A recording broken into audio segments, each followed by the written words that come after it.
Saudara, polisi masih menyelidiki dugaan obstruction of justice atau perintangan penyidikan pada kasus pembunuhan Vina dan Eki di Cirebon, Jawa Barat. Kabid Humas Polda Jawa Barat, Kombes Julius Abram Abbas bilang penanganan kasusnya masih berjalan. Sebelumnya polisi telah memeriksa sejumlah saksi terkait kasus ini. Meski belum disebutkan siapa pihak yang diduga melakukan perintangan penyidikan, namun polisi menyatakan ada keterkaitan dalam rangkaian pengungkapan kasus pembunuhan Vina dan Eki.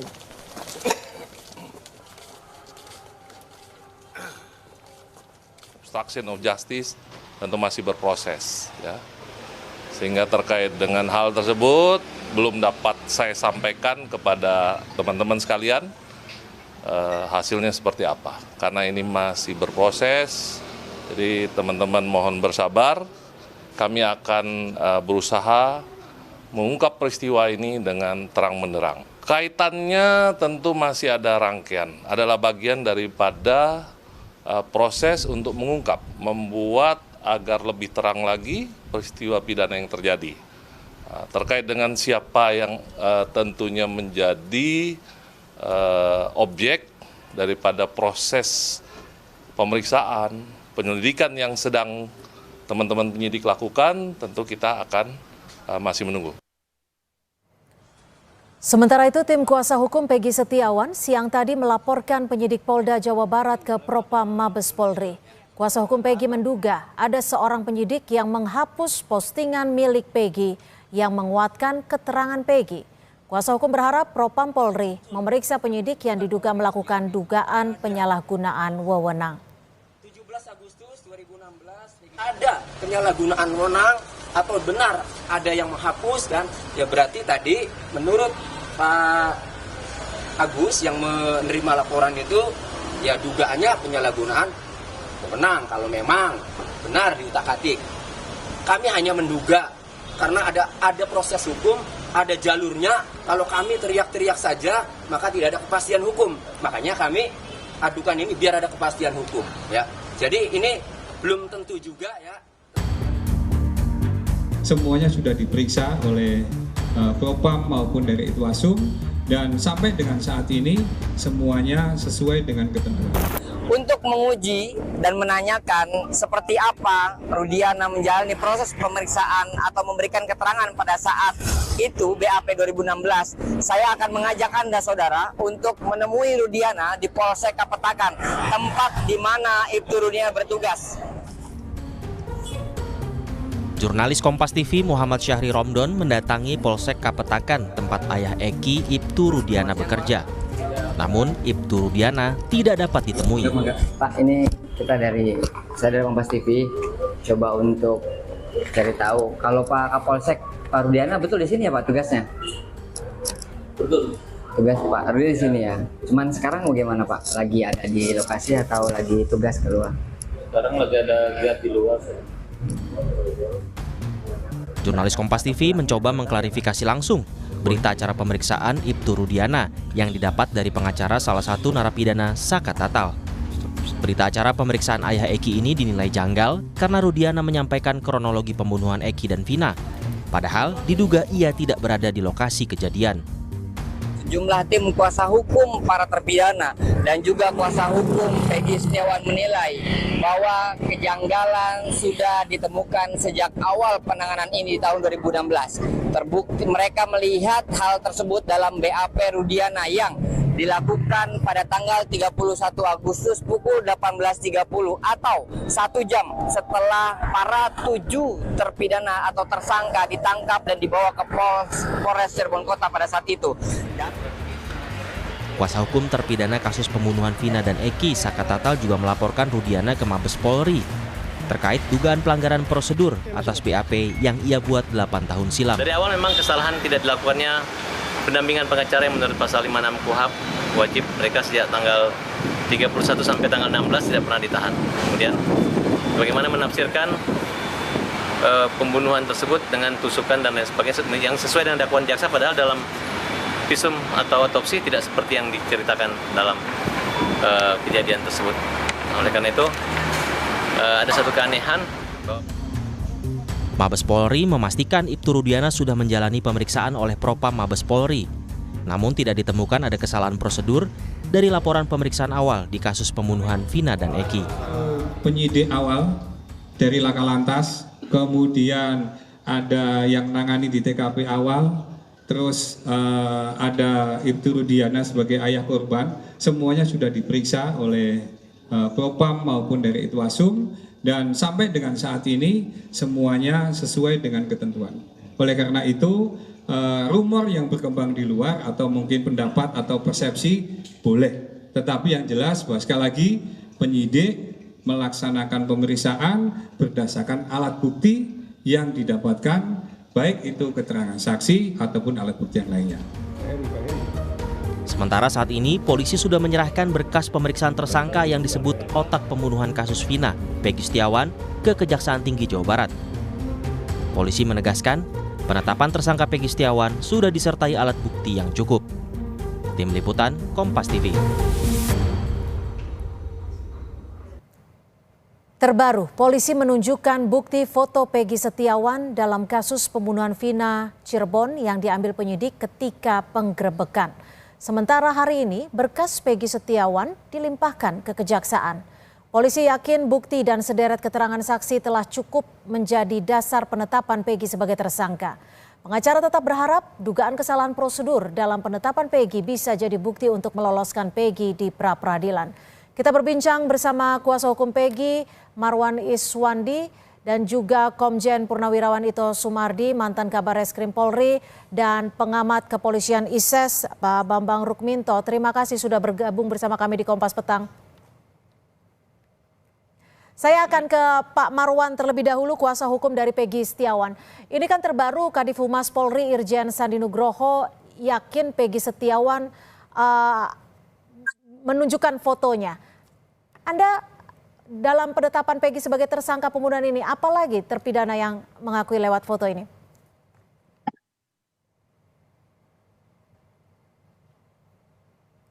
Pak Marwan, mohon maaf audionya. Halo Mbak. Ya, silakan. Ya, itu kan dari penyidik seperti itu dilimpahkan. Nanti kita adu aja nanti di pra-peradilannya Mbak. Daripada kita berargumen kita debat di luar kan nggak jelas, biar di pengadilan aja nanti. Ini kan polisi mengklaim kalau foto yang yang didapatkan saat penggerebekan ini sudah ditunjukkan ke napi lain. Bagaimana Anda menanggapinya? Ya nggak ada masalah. Yang penting nanti kita adu di pengadilan aja Mbak. Yang penting semuanya terbuka, fair semuanya. Dari penyidikan, dari kejaksaan, dari pengadilan nanti Mbak. Tapi dalam waktu dekat ini kita mengajukan pra-peradilan. Kita lihat di pra-peradilan ini gimana Mbak. Kalau dari tim kuasa hukum sendiri memegang tidak foto yang ditunjukkan Pak Kadif Humas? Belum ada kami Mbak. Belum ada, tapi Anda meyakini ini foto yang dimiliki Peggy juga atau seperti apa? Saya belum bisa memastikan Mbak. Karena saya belum memegang kok, baru ngelihat jarak jauh aja kok. Kita lihat aja nanti Mbak, kita adu di pengadilan Mbak, di pra-peradilan aja nanti Mbak. Oke, saya akan ke Pak Ito Sumardi. Pak Ito, bagaimana menurut Anda foto ini bisa menjadi bukti kuat bahwa ini adalah Peggy yang dimaksud dalam DPO 8 tahun silam? Ya, baik Mbak. Yang pertama saya sependapat dengan Saudara Marwan ya. Saya setuju sekali bahwa tentunya semua nanti yang akan menentukan apakah ini benar atau tidak adalah di pengadilan. Karena kan yang di ujung daripada pembuktian adalah di pengadilan. Nah sekarang dari pihak kepolisian sudah memiliki data-data, kemudian mungkin alat-alat bukti ataupun fakta. Kemudian tentunya dari pihak penasihat hukum juga mereka sudah punya argumentasi. Saya kira mungkin kalau menurut saya, apa yang saat ini diperoleh oleh pihak kepolisian itu merupakan bagian daripada upaya penyidikan dari eksaminasi ya, atau melakukan pendalaman ulang daripada kasus yang terjadi. Dan itu sudah sesuai prosedur. Nah, demikian pula yang tadi dikatakan bahwa ada dugaan bahwa Ibtu Rudiana, namanya dugaan kan bisa benar tidak. Dan sudah disampaikan oleh Kadif Humas sesuai dengan aturan yang berlaku, yang bersangkutan sudah diperiksa dan dinyatakan tidak ada pelanggaran terhadap jabatan yang dilakukan bersangkutan. Saya kira ini mungkin yang perlu kita sepakati bersama ya Mbak ya, karena kalau berdebat mungkin di luar daripada proses peradilan ini mungkin agak lucu juga gitu ya. Betul, Karena kita betul. sama-sama pegang satu prinsip. Saya kira Siap, terima betul. kasih Bung Marwan, ini bagus ya. Saya kira Siap. kita tunggulah di pengadilan. Terima kasih. Oke, siap. Pak Bambang, ini kan ada keputusan dari Propam bahwa Ibtu Rudiana terbukti tidak bersalah ataupun sudah melakukan prosedur yang tepat. Bagaimana Anda menyikapi ataupun membaca ini? Kalau saya melihat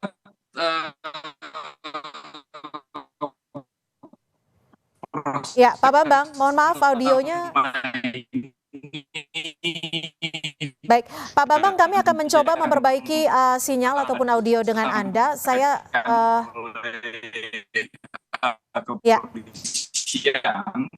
Kita akan perbaiki audio dengan Pak Bambang. Saya kembali ke Pak Marwan.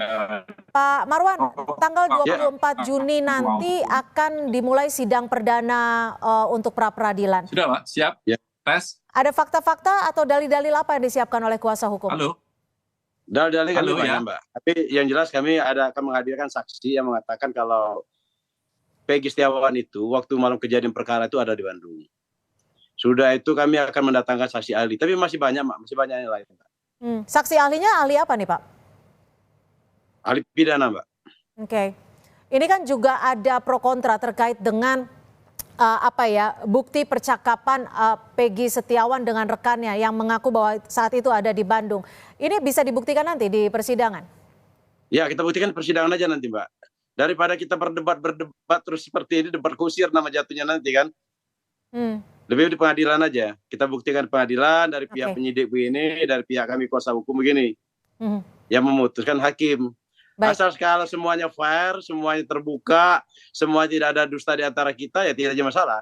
Baik, kita coba dengarkan dulu pernyataan dari Kadif Humas Polri terkait bahwa penyidik telah melakukan segalanya dengan tepat untuk menetapkan Peggy Setiawan sebagai tersangka. Ini contohnya. Ini adalah foto Peggy tahun 2016. Oke. Ini yang diambil penyidik ketika penggerbekan di sana, difoto dan ditunjukkan sama pelaku. Dan di BAP, di dalam BAP itu menyebutkan bahwa ya ini Pak, ini Peggy, Pak. Ini pelakunya. Ini sebagai contoh bahwa penyidik tidak asal-asalan untuk menetapkan siapa yang akan menjadi tersangka. Saya ke Pak Bambang. Pak Bambang, menurut Anda dengan bukti foto tersebut cukup untuk menetapkan seseorang sebagai tersangka pembunuhan? Iya, foto itu diambil kapan masih belum jelas ya saya melihatnya. Itu diambil tahun 2016 atau 2024 gitu.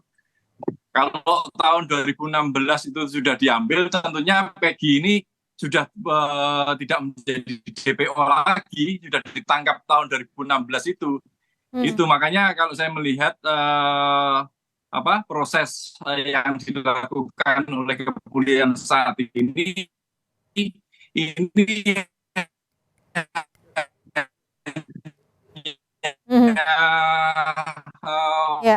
Pak Bambang, mohon maaf sinyalnya masih kurang baik, Pak Bambang. Belum menyentuh substansi masalah yang sekarang ini ramai diperbincangkan oleh masyarakat gitu. Oke, saya akan beralih ke Pak Ito. Pak Bambang, kami akan kembali mencoba memperbaiki audio Anda. Terkait dengan peristiwa ini, terkait dengan sini ya. Oke.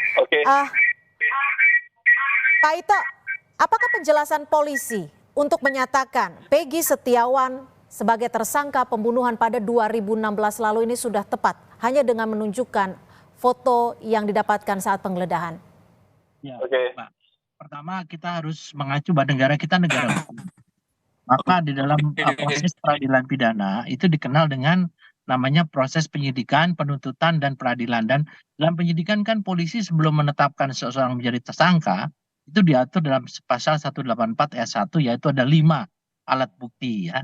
Jadi salah satu diantaranya mungkin adalah yang foto, itu mungkin yang disebutkan namanya foto atau surat. Kan ada keterangan saksi, kemudian keterangan ahli, biasanya dari forensik, kemudian juga surat atau foto, mungkin ada petunjuk lain, ataupun keterangan terdakwa. Nah, saya bicara masalah Ibtu Rudiana. Kita harus empati juga ya, karena bagaimanapun juga kan korbannya itu adalah anaknya. Dan nalurinya dia sebagai seorang reserse, dia tidak percaya bahwa itu adalah kasus kecelakaan lalu lintas. Sehingga setelah 8 hari, dia minta diekshumasi ya, digali kembali, sehingga kemudian dilakukan otopsi ulang ya. Nah di sini kan yang disampaikan oleh Ibtu Rudiana ini kan petunjuk yang kemudian didalami oleh penyidik. Tentunya Ibtu Rudiana kalau misalnya dia ikut menyidik, ikut memeriksa, baru dia melakukan penyalahgunaan wewenang. Tapi dia hanya menyampaikan informasi yang mungkin oleh anggota reserse saat itu belum diperoleh. Nah, saya kira mungkin ini sesuatu hal yang lumrah terjadi, sehingga di sini kalau dikatakan dia melakukan pelanggaran apa namanya dalam jabatan, saya kira enggak lah. Tapi sempat beredar juga Pak Ito bahwa ada BAP Ibtu Rudiana yang menjelaskan secara padat seperti itu bahwa ada kejadian dengan poin-poin tertentu. Padahal di sisi lain Ibtu Rudiana tidak berada di lokasi saat peristiwa terjadi. Ya kan tadi saya sampaikan Mbak, keterangan saksi maupun keterangan terdakwa itu adalah alat bukti yang paling lemah, sifatnya subjektif. Tentunya penyidik tidak demikian saja menyalin atau menerima yang disampaikan oleh Ibtu Rudiana. Ini kan dikaitkan lagi dengan bukti-bukti lain. Sehingga ini kemudian dikirimkan ke kejaksaan. Kejaksaan tentunya mencermati apakah ini patut untuk diteruskan atau tidak. Kemudian JPU setelah itu menyampaikan ke pengadilan. Karena kalau tidak mungkin namanya jaksa ini bisa menerima hanya berdasarkan keterangan dari saudara Ibtu Rudiana saja. Saya kira Ibtu Rudiana juga menyampaikan dalam BAP sebagai saksi, itu hal-hal yang diketahui saja. Bukan berarti itu kemudian oleh penyidik diyakini bahwa itu terjadi, tidak. Penyidikan ini kan ibaratnya kita membuat masakan. Masakan itu apakah itu enak atau tidak, nanti akan ditentukan oleh jaksa. Diajukan, nah nanti baru hakim mengatakan masakan ini enak atau tidak. Jadi sebetulnya hasil penyidikan ini bukan merupakan satu hal yang mutlak yang membuat seseorang ini menjadi terdakwa ya atau terpidana. Kita itu hanya tersangka, Mbak. Tersangka itu bisa salah, bisa juga tidak salah. Azas praduga tak bersalah tetap dipegang pada saat pengajuan para tersangka ini ke JPU. Saya kira itu hal yang wajar lah, Mbak. Ya, demikian, tapi saya akan ke Pak Bambang. Kalau menurut Anda BAP dari Ibtu Rudiana, ayah dari Eki ini, menurut Anda suatu hal yang lumrahkah atau bagaimana? Halo, iya. Silakan. Terkait dengan Ibtu Rudiana, tentu akan memunculkan subjektivitas ya ketika seorang ayah korban memberikan kesaksian. Tapi itu menjadi tidak penting gitu loh. Yang terpenting adalah bagaimana proses penyelidikan itu dilakukan oleh kepolisian gitu. Seringkali kawan-kawan kepolisian ini tidak bisa mengesampingkan subjektivitas gitu loh. Antara kepentingan subjektif personal, kemudian kepentingan kelompok, dibandingkan kepentingan penegakan hukum gitu. Makanya kalau kita melihat beberapa kasus sebelum kasus Vina ini terjadi, misalnya di kasus pembunuhan Jagel Jombang Rian misalnya, itu proses itu sudah berlanjut, sudah sampai ke pengadilan, bahkan tersangka sudah divonis, terkait dengan kemat itu sudah divonis. Tapi faktanya kemudian ada 14 orang anggota kepolisian yang kemudian dilakukan penyidikan dan mereka diberikan sanksi etik dan disiplin gitu. Artinya proses di kepolisian ini tidak vakum, tidak hampa gitu loh. Ada banyak hal yang bisa mempengaruhi proses di kepolisian, misalnya subjektivitas individu maupun subjektivitas kelompok seperti itu, Mbak. Lalu bagaimana dengan dugaan obstruction of justice ini yang diduga ada alur cerita yang dipakai oleh polisi dan dipakai oleh jaksa untuk membuat dakwaan? Menurut Anda? Ketika subjektivitas personal, subjektivitas kelompok itu muncul, tentu ada dugaan terkait dengan obstruction of justice. Sebuah peristiwa terkait dengan obstruction of justice tentu memiliki motif-motif tertentu gitu. Mengapa penyidikan itu dikaburkan gitu. Artinya memang ada hal-hal yang disengaja oleh penyidik gitu. Sehingga proses konstruksi peristiwa ini berubah dari yang semestinya gitu.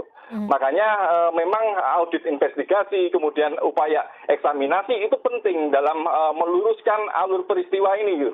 Agar tidak memunculkan hal-hal yang semakin melebar seperti yang terjadi di masyarakat saat ini, seperti itu. Baik, terima kasih pengamat kepolisian ISES Pak Bambang Rukminto, dan terima kasih juga kuasa hukum Peggy Pak Marwan Iswandi dan Pak Ito Sumardi mantan Kabar Eskrim sudah bergabung bersama kami di Kompas Petang. Selamat sore. Sore, Pak.